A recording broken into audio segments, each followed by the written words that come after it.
Hi, my name is Debbie Ritter. I'm the Church Community Manager at St. Mary Catholic Church in Fort Walton Beach, Florida, and this is Whine with Father Doug.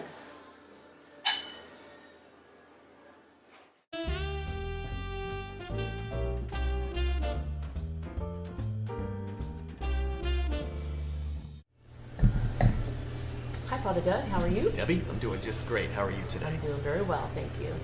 We are here in Fort Walton Beach at Tapas, and Wine Bar, enjoying a really luscious Baratage from Lodi, California. It's a medium body wine that's a nice late afternoon wine. And it pairs very well with our cheese and chocolate board that we have right here that's made in-house.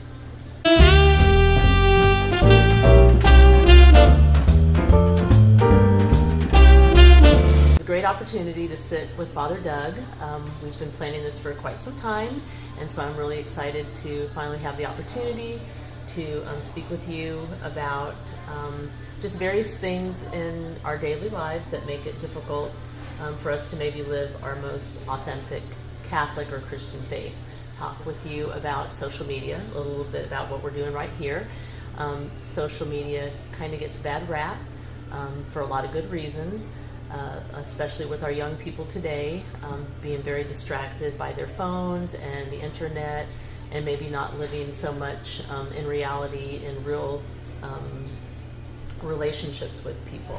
It's very easy to be behind the screen, maybe to comment things that you wouldn't say face to face. There's like bullying, things like that we hear about that go on social media, and just all this sort of bad things that we can get into on the internet and on social media. Well, there's certainly plenty of bad out there on the internet, but there's a lot of good too. Something like 2.7 billion people around the world are engaged in social media. Over 80% of the population in the United States use social media in one way or the other.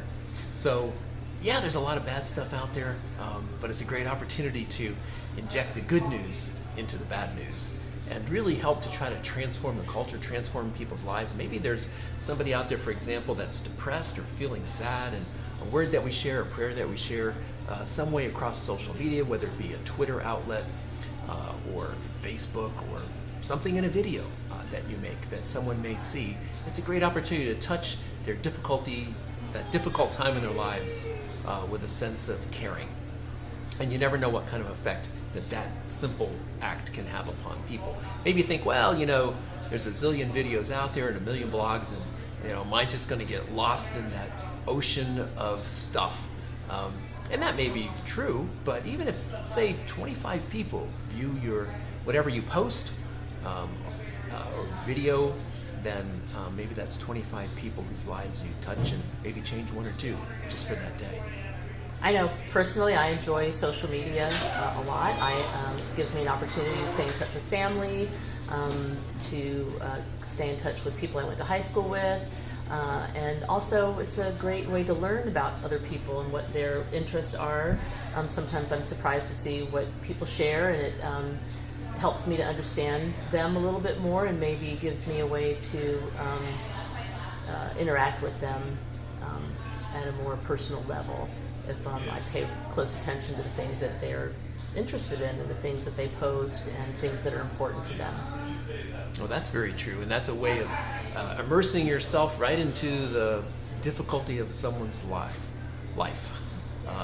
An excellent example of that might be, I once read something by the famous Catholic author Walker Percy, who's deceased now.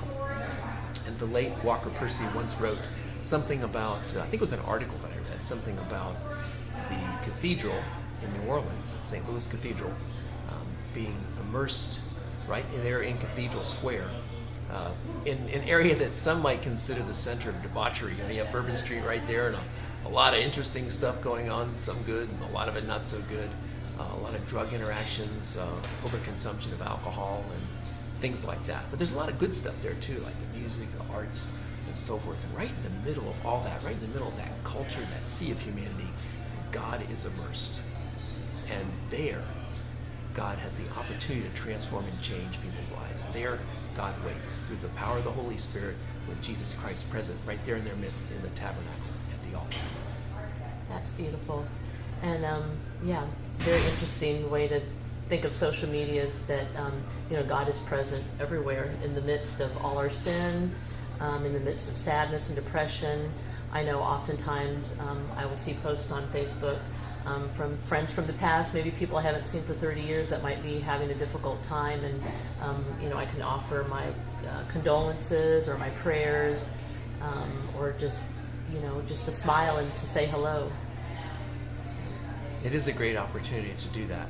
Remember that no matter how difficult something may seem, or how ugly or rotten something may seem when you look across the internet, there's always the opportunity to do some good into the bad news, to insert the good news of Jesus Christ. Right.